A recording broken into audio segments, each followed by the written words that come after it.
The future frightens me. I don't see why. You're young and full of life. You'll probably be around for another 60 years. That's what frightens me.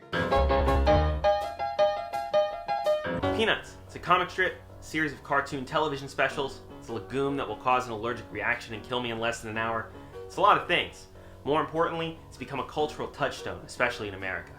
The comic strip still often sits at the top of most newspaper comic sections, despite formally ending in 2000 with the retirement and subsequent passing of its creator, Charles Schulz. Its characters adorn everything from Hallmark cards to NASA spaceships, and its brand has been associated with cereals, snacks, and even freaking MetLife insurance. Culturally and commercially, for better or for worse, Peanuts is here to stay long past the existence of those responsible for its impact.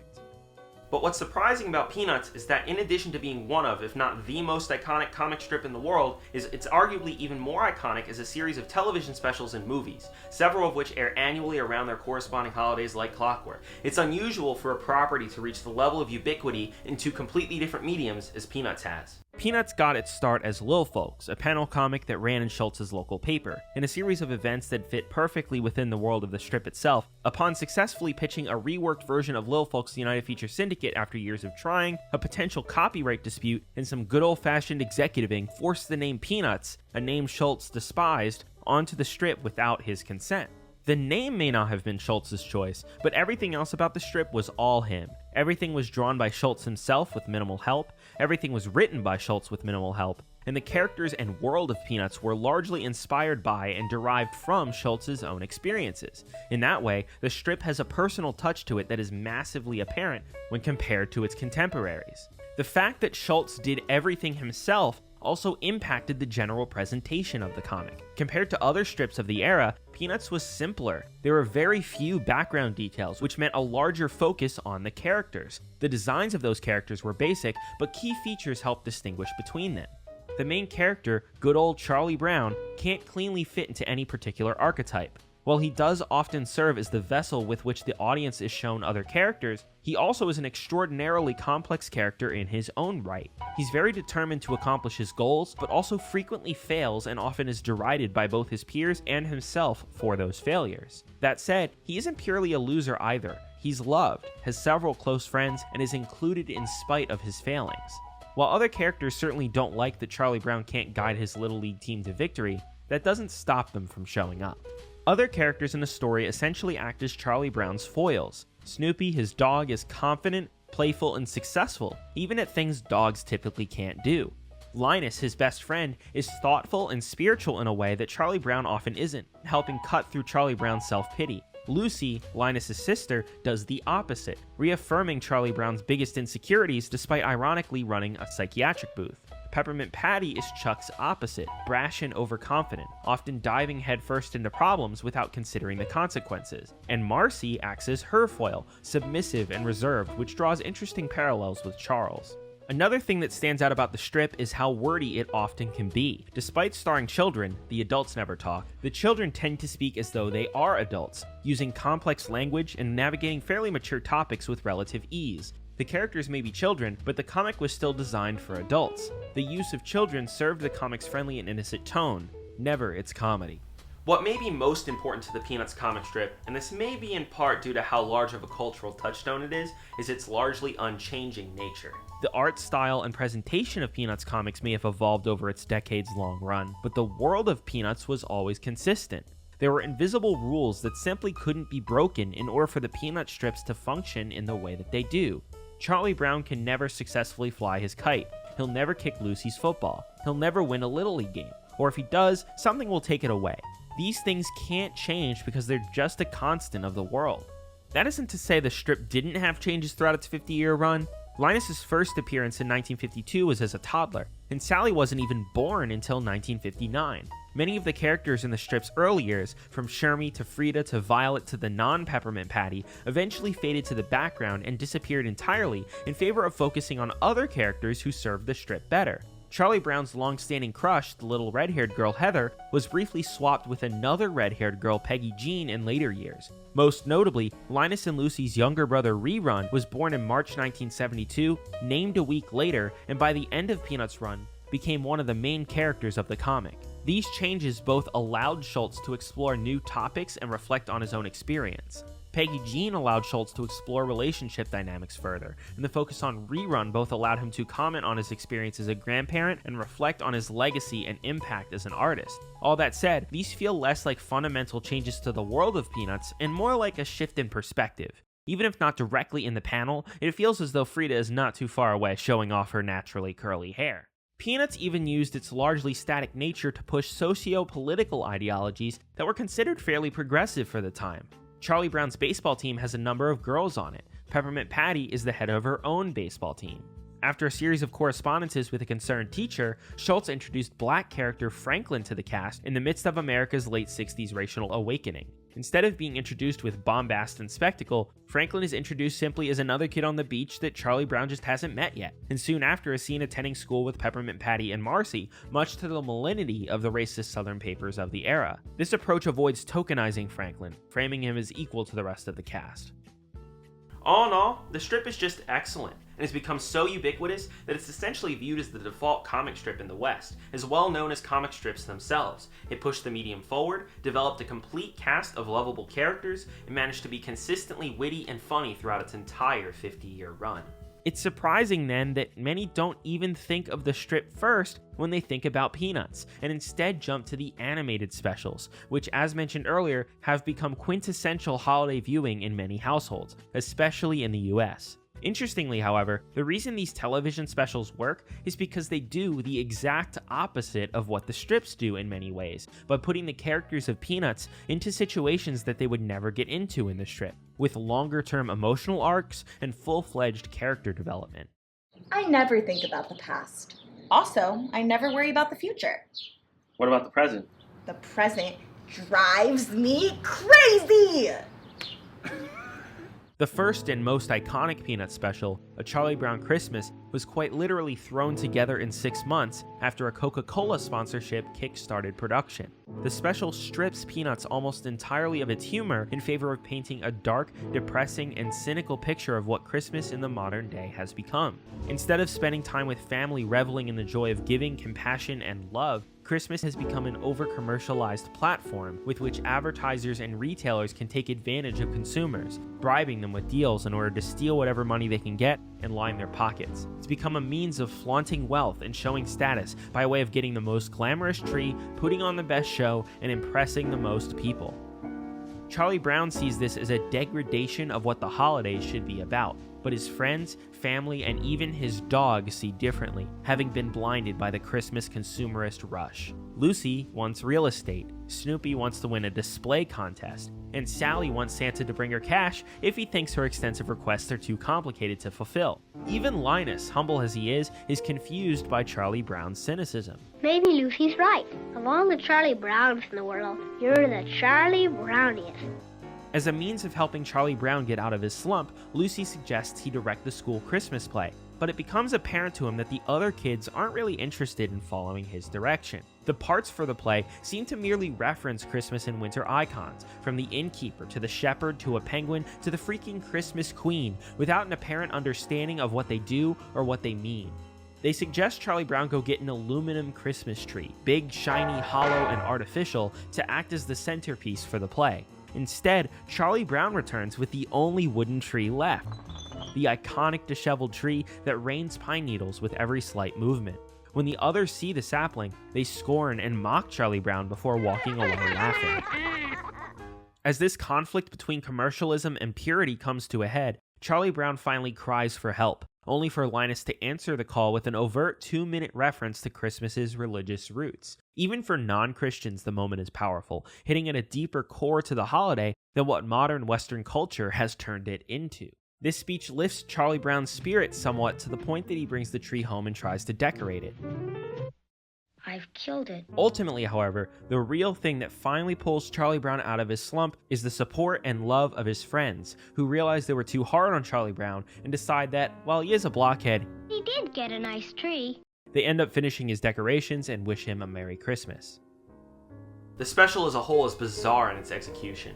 Director Bill Melendez famously hated the special upon completion, and several of the animators were ashamed by their work, even when taking into account the tight deadline. The iconic tree changes in shape, size, and number of branches throughout the special. There are a number of other animation and continuity errors that are hard to ignore. The dialogue, while well done by the child voice actors, comes off as flat and uninteresting when compared to other holiday specials of the era. Most bizarre was its score, composed by jazz technical composition wizard Vince Guaraldi and executed almost entirely with just a trio of piano, bass, and drums. No jingle bells, no chimes, no wind instruments. The lyrics for its sole vocal track, Christmas Time Is Here, were written in 10 minutes by Peanuts producer Lee Mendelson. The most iconic Peanuts track, Linus and Lucy, which made its debut in the special, was similarly slapped together in a haphazard manner. At the time, the whole thing just didn't feel like Peanuts, because, well, it really wasn't. Instead of being a lighthearted comedy romp with a tinge of social commentary, the Christmas special flips the dynamic entirely. Yet, somehow, all of these elements manage to play together in service of the larger whole. Unlike the strip, and unlike every other animated holiday special of the era, A Charlie Brown Christmas isn't afraid to not be funny, and it isn't afraid to lean into its darker theming and more somber tone. While some moments were ripped right out of the strip, other moments would never have worked in the Sunday paper. Importantly, we see something that's rarely seen in the strip: actual character development. The special was universally acclaimed upon release. Ironically, despite it being less child-friendly than other holiday specials of the time, it won an Emmy Award for Outstanding Children's Program. It's since been aired for free on American cable television every single year since its original premiere, and continues to be watched by countless families around the world.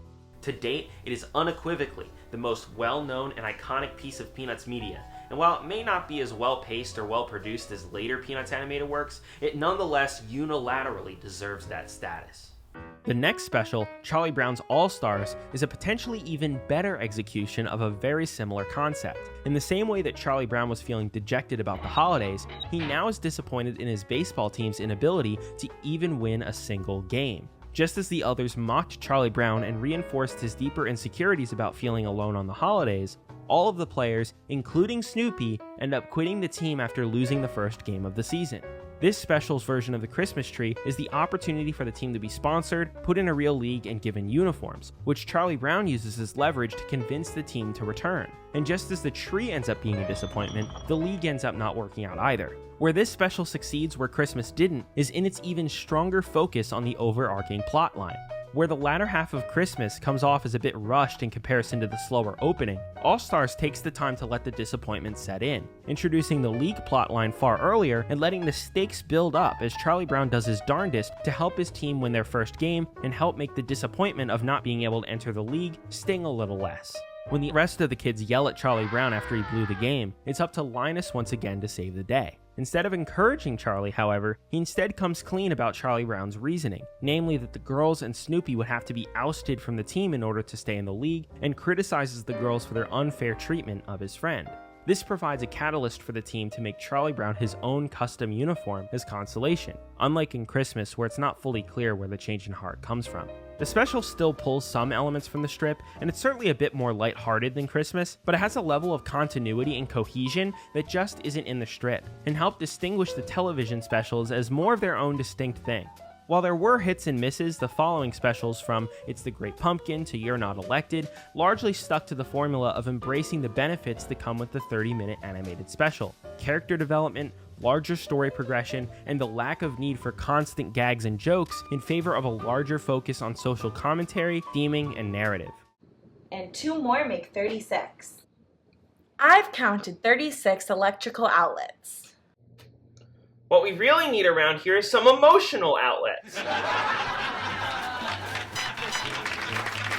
It was only a matter of time before this format was blown up to the big screen with A Boy Named Charlie Brown, which sees Charlie Brown attempt to find success through winning the spelling bee, only to flounder at the worst possible moment. The failure cripples Charlie Brown, but Linus helps him see that the failure isn't nearly as defining as his determination. While a great message with a solid story to back it up, the movie ultimately fails to justify its runtime. Had all of the filler been removed, much of which distracts from the main story and feels either ripped right out of the comic or just a bit indulgent, the film would have been a perfectly serviceable 30-minute television special. It ultimately would be the second movie, box office bomb Snoopy Come Home, that took the extra step to fully bring this new narrative-focused Peanuts style to the big screen in a long-form capacity. Despite not performing well initially, largely due to bad marketing, it's grown to become by far the most iconic classic Peanuts feature film, and just like the best of the specials before it, the film succeeds for reasons wholly independent of the reasons why the strip succeeds. In order to make it stand out a bit more than its predecessor, Vince Guaraldi was pulled off of the soundtrack, a blemish on an otherwise relatively spotless animated feature. For starters, Snoopy Come Home opens with a gorgeously animated extended beach sequence that serves to introduce the general premise of the film. Snoopy desires to be loved, treated more fairly, and given more freedom, but he's continuously denied these things because, after all, he's just a dog. He stays late at the beach with Peppermint Patty, who, unaware that Snoopy isn't human, invites him back to the beach the next day for a date. After being scolded by Charlie Brown for getting home so late, he then is forced to miss his date with Peppermint Patty due to a newly placed "No Dogs Allowed" sign on the beach.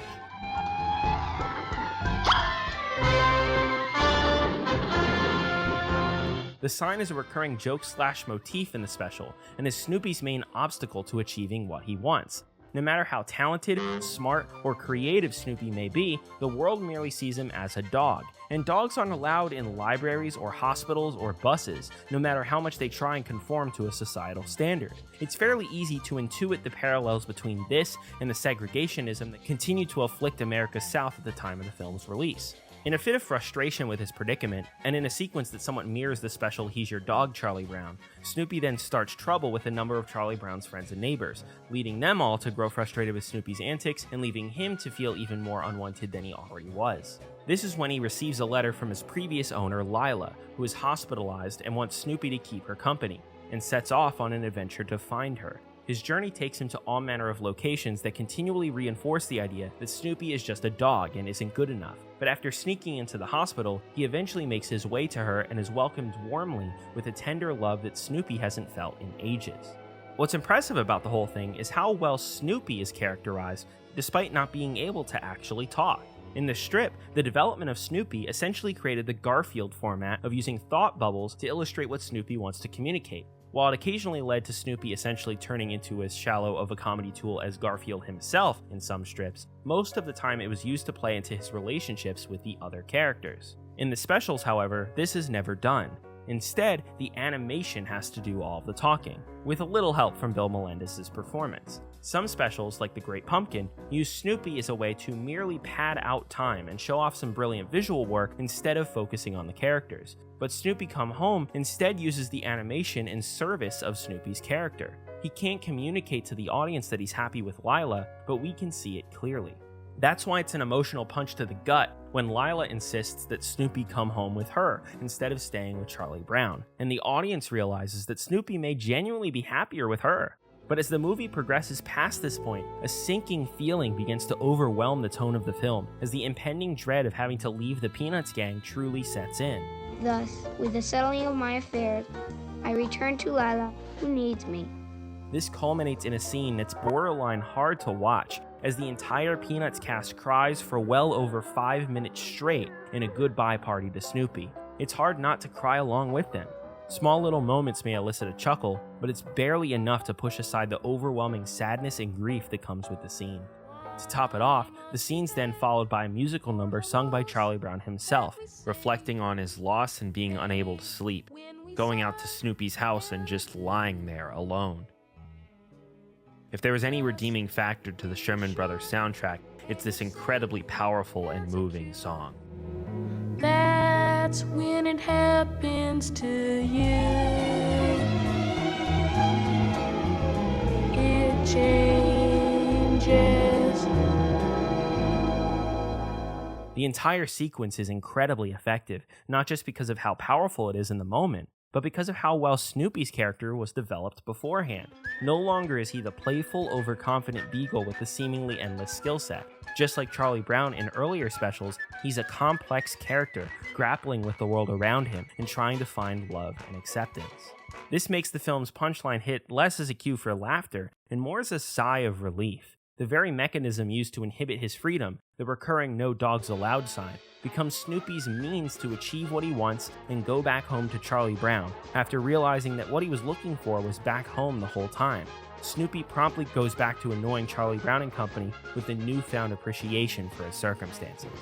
While some of the specials may be a bit more iconic, Snoopy Come Home is the clear magnum opus of the animated Peanuts catalog, and deserves to be held as such. While its focus on Snoopy may be off-putting to those who prefer the human characters, it treats Snoopy as an equal to those characters, and gives him the same level of character depth and development that Charlie Brown, Linus, or Peppermint Patty would see in any of the other specials. Look, Look at what, Black-haired Sally? don't you know what this is? It's a crayon. I took it from school. I'm not supposed to have it. Don't you understand? They're going to kill me. So you took a crown from school, so what? Just bring it back. I can't. I've broken it. And can't you explain it to your teacher? Tell her that... Her? He's not a her. He's a him. He'll kill me. He hates kids who break crayons. As soon as he sees what I've done, he's going to give me a judo chop. Ah, good grief. So, what are you going to do to help me? Help you? Of course. He's very strict about such things. So why don't you go be a good guy and get me off the hook? No, it's your problem. You solve it. I hate your generation. Unfortunately, the quality just wouldn't keep up after that point. The Peanuts animated catalog was always a bit hit or miss, but over time the focus of the specials pulled further and further away from the long-form narratives of earlier works and closer to simply copying the strips verbatim and stringing a bunch of them together until time was hit. She's a Good Skate is a beautiful special with some gorgeous visuals, but struggles to justify its runtime as it fails to stretch out a relatively short series of strips to a full 30 minutes. It's a similar story for Lucy Must Be Traded, Happiness is a Warm Blanket, and a few others. It's Christmas Time Again and the Easter Beagle are non-stop laughs, sure, but they lack cohesion because they're compilations of largely unrelated funny strips. Some specials, like A Charlie Brown Celebration or It's an Adventure, drop the pretense entirely in favor of an anthology format, but the lack of a thematic through line resulted in a less successful final product. While technically truer to the source material, most of these later animated specials nonetheless managed to feel a bit off. A Charlie Brown Christmas didn't feel like Peanuts in 1960, but was so incredibly influential that it managed to redefine what Peanuts was. By the time the 80s rolled around, A Charlie Brown Christmas was Peanuts, and the specials that ripped from the strip, the original source material, no longer felt like Peanuts. In many ways, it was as if the strip and the specials were two separate entities entirely. The specials that do stick to more of a cohesive story are nice, but often fail to nail the landing in the same way that earlier Peanuts animated material did, tending to lack meaningful character development in favor of focusing on a punchline. In some cases, like in Happy New Year or It's Your First Kiss, Charlie Brown's just tortured relentlessly without the thematic punch to justify it. While many of these later specials are still entertaining, they don't really accomplish what the earlier ones did. As such, they feel about as off-putting as Rerun Square Balloons. Rerun, you must be doing something wrong. A few other Peanuts initiatives of the era attempted to bridge the gap between the comedy-ridden strips and the narratively rich animated specials with mixed results. Race for Your Life is a fairly decent film, featuring Charlie Brown and company taking on a group of bullies at summer camp who cheated all the camp activities. It has the character development and narrative through line, but lacks the emotional punch of earlier films and specials. Meanwhile, the final of Schultz's 4 Peanuts films, Bon Voyage and Don't Come Back, meanders and drifts between plot lines with little thematic cohesion. Meanwhile, the Charlie Brown and Snoopy Show attempted, and largely failed, to successfully bring the anthology format of A Charlie Brown Celebration and It's an Adventure to Saturday morning television. Like those specials, its lack of a thematic through line between the stories in these anthologies make each segment feel a bit isolated. And on their own, the slower pace of the shorts means the jokes don't land as smoothly as they do in the weekday paper. By far the weirdest Peanuts project was This Is America, an educational series starring the Peanuts gang as they explore historical American moments like the signing of the Constitution and the Mayflower Voyage. Unlike other Peanuts material, with a few exceptions, it features a large amount of adults with speaking lines. Thank you for this conversation. While well done for what it is, it's an obvious attempt to turn a franchise originally designed for adults into a children's show. More so than anything else released during Schultz's lifetime, this fundamentally misunderstands what Peanuts is, and the characters don't work in this setting. Unfortunately, this is not the last time Peanuts has been seen in an educational capacity. You're cute. You know that? You're so cute that I think I'm going to give you a big hug and a kiss on the nose.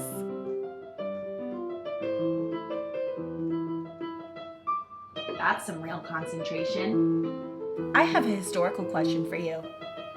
Do you think Beethoven ever had any beautiful girls around while he was practicing the piano? No, I don't think Beethoven had any nutty females hanging from his piano while he was trying to practice.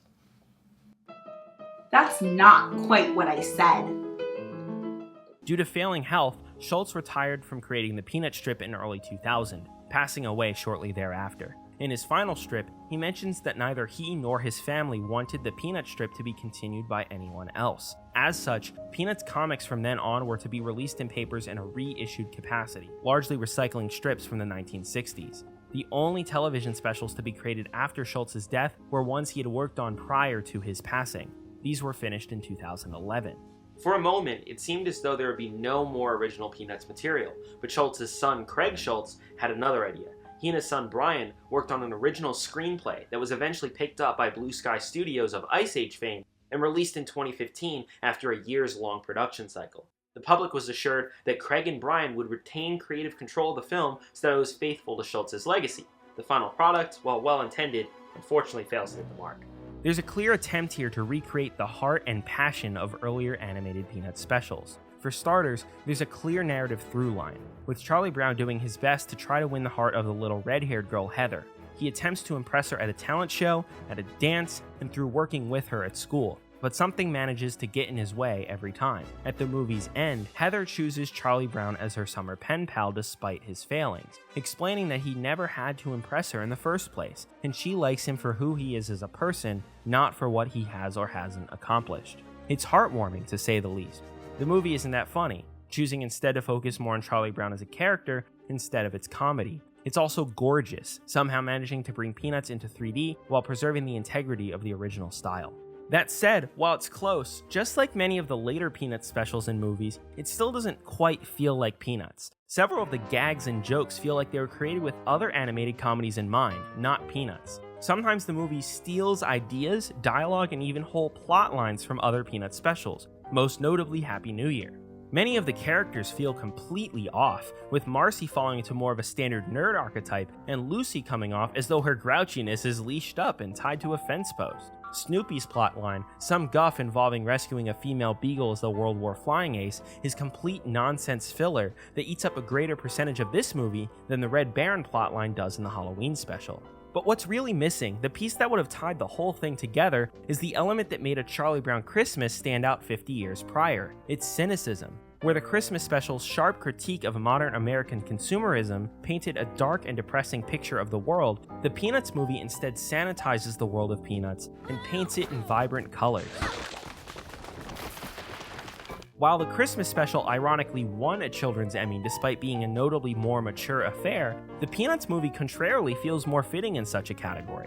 While All Stars and Snoopy Come Home leave lengthy periods of time for both the characters and the audience to really feel the pain and sadness of the situation, the Peanuts movie barely affords anyone the moment to even think of shedding a tear. They all think I'm too crabby. They say I complain too much. No one understands us crabby people. Linus, do you think I'm a very crabby person? Hang on, stay right there.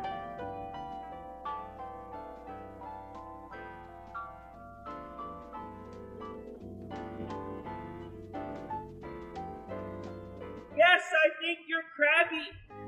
It's not too hard to see why the Peanuts movie turned out the way it did. In many ways, it's exactly what one would expect from an overly corporatized retelling and reworking of a classic property.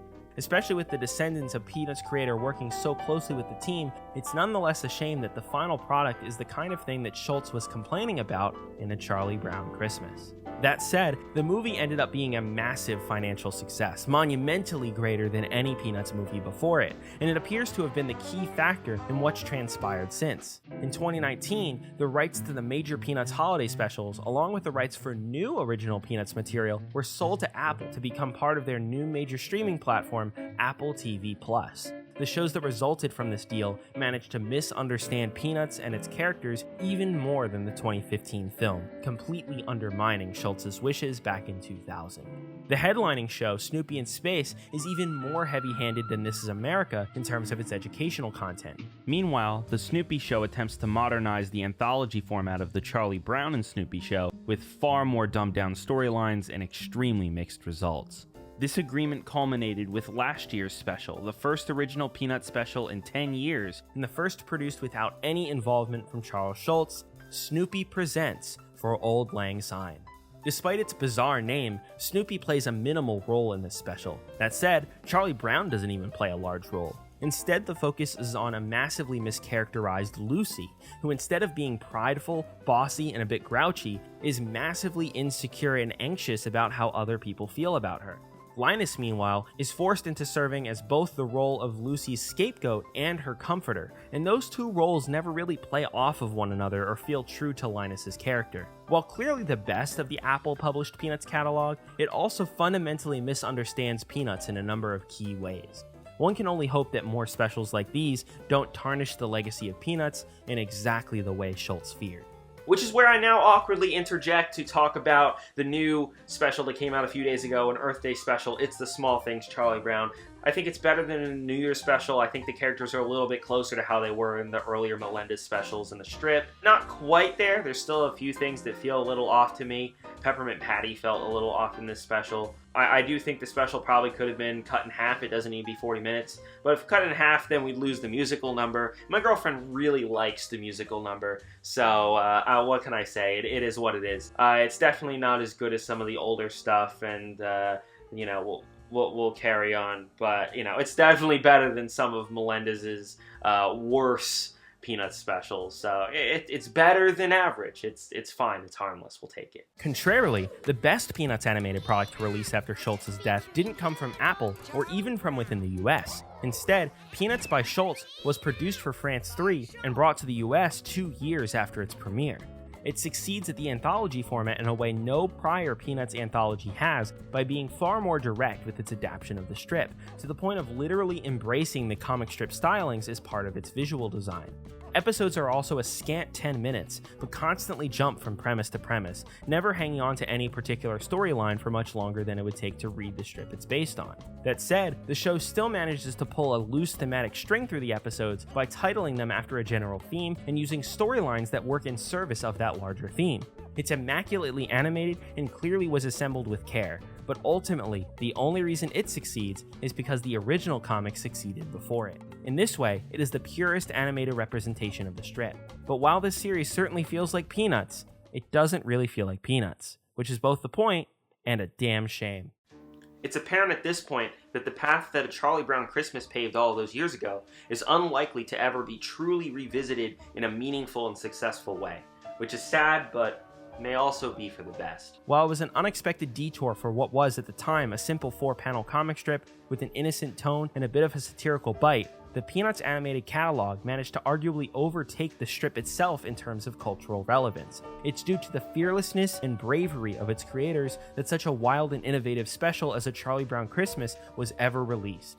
While the early Peanuts catalog can be praised for its sharp cultural criticism, its melancholic tone, its maturity, and its sincerity, the real factor that made these specials what they were was Schulz himself. It's a testament to Schulz's artistry and passion for his craft that he was willing to permit his characters to shift from being unchanging tools for comedy and commentary to being complex vessels for delivering emotionally potent stories, passionate cultural criticism, and involved character development. Now, while there can be sincerity, heart, and fearlessness in Peanuts' works for years to come, there can no longer be a Charles Schulz to help create it. Peanuts is far from the only comic strip, and it's far from the only comic strip that's ventured into other mediums and formats. But it's perhaps the only one that made such a journey with such a passionate artistic mindset behind it, and the only one that managed to make something so fundamentally different work in spite of its difference. Ultimately, it's that artistry and that bravery that'll make the next A Charlie Brown Christmas. I look forward to that day.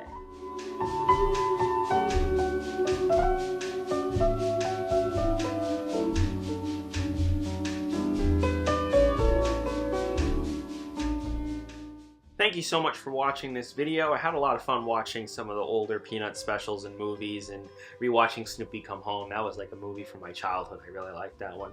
I also got to watch a lot of weird specials that I didn't get to talk about. It's Flash Beagle, The Girl in the Red Truck. If you don't know some of those weirder out there specials, definitely go check them out. They're not good, but they're interesting in a way that maybe some of like the worst stuff like This Is America and stuff like that aren't. They're interesting and definitely worth your time. But either way, thank you so much for watching. I had a lot of fun playing the characters Joey, my girlfriend, had a lot of fun being Sally and Lucy as well, so that was a lot of fun. That happened the day before this video goes live, hopefully, so it's been a long past 2 days, but we make things happen, we make it work. So yeah, I want to take the time to recommend a few other videos that I've made for you to go check out. About in 2020, I made a video about SpongeBob and Steven Hillenburg and that whole thing. So go watch that if you're interested. It's a very similar sort of style and argumentation to this one. They're sort of like companion pieces almost, even if unintentional. And then last year I made a video about A Tribe Called Quest, the hip-hop trio from the 90s. You may have known them from like the Low End Theory days and stuff like that. But I talked mostly about their last album from 2016. So check that out if you're interested. On the side of the video, I don't remember which side or credits, crediting all the people that helped me out with this one. This is a group effort to some degree, so thanks to all those people for helping me out. And I'll see you in the next one. Peace. Look, Look at what, black-haired Sally? don't you know what this is? It's a crayon.